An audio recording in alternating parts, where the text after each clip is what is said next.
Number 302 in the Indicator Noir range is Drive a Crooked Road, starring Mickey Rooney as Eddie, a wannabe race car driver who is a mechanic during the day, who a couple of crooks take notice of his driving ability and the fact that he's a bit of a loner. Doesn't have many friends, doesn't have any love interests at all, and they decide to use Barbara, played by Diane Foster in the movie, to be a kind of honey trap for him.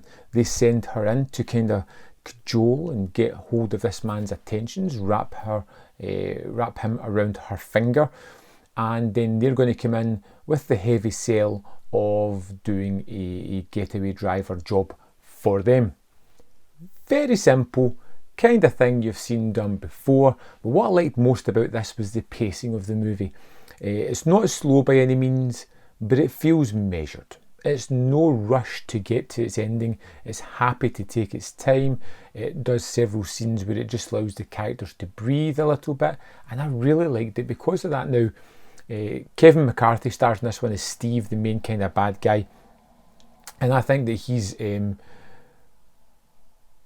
really well done here. He's got this constant smile. He's constantly putting his arm around Eddie's character, constantly cheering him on and telling him everything will be all right.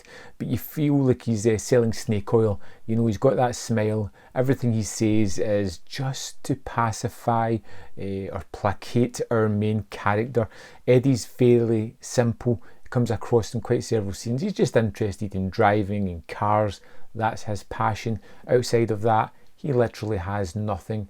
Not the smartest of people, and is taken advantage of by Barbara here. Now, the director loves to show off Miss Foster's legs in this one, and there are copious amounts of them. He's definitely focusing on that a lot more than I've noticed in many other movies of this era. But she is a rather interesting character, our Barbara. She is horrible. She knows what she's doing. She's in with the bad guys and she's happy just to play with this guy's emotions. Now, she does develop a conscience throughout the movie, but never quite enough to really react on it.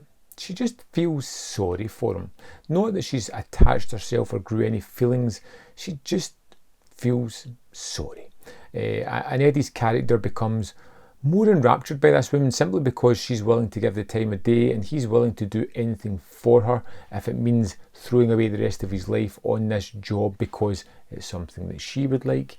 She ends up going about doing it. Now you get Jack Kelly as Harold, who is the other bad guy in this, and he is a more kind of nasty, sarcastic kind of bad guy. He is constantly just berating, putting people down, saying snide things for the sake of it, and he feels much like Steve's character, but without the layer of charm, without the layer of manipulation about him. And these two guys can go from friendly to menacing really quickly, and it's just done with the change of an eyebrows, or the change of a smile into a grimace or something small. They just change from that friendly to menacing in a quick second. But I really did like Mickey Rooney in this one.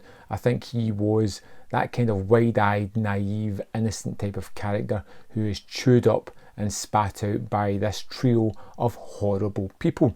There is a wonderfully directed action scene near the end where they're driving the car, and it is rather thrilling and exhilarating watching these people do the getaway drive.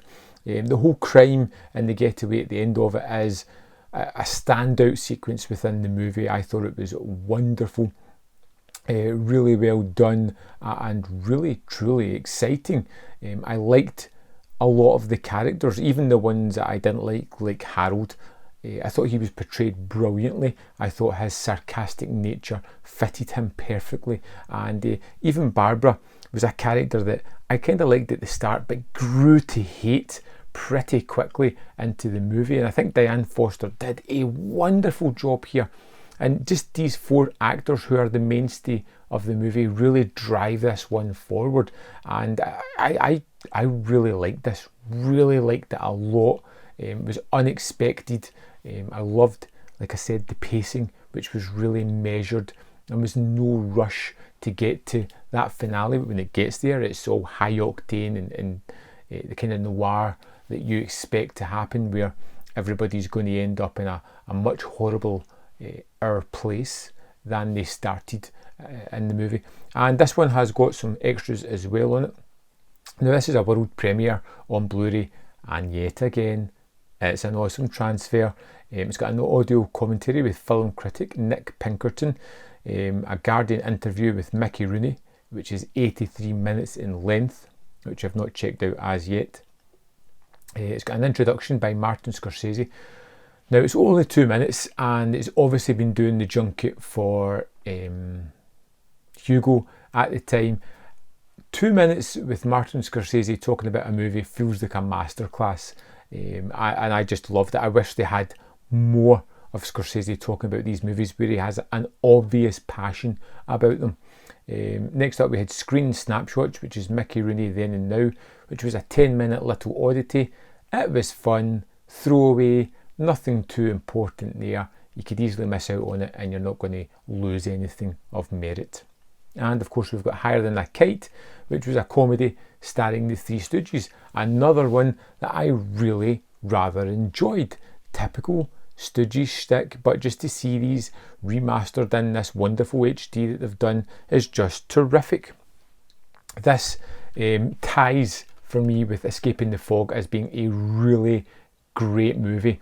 I thoroughly recommend this on its own. I would love to hear your thoughts on the film. Let me know in that comment box below, and I will see you next time on Man v Film.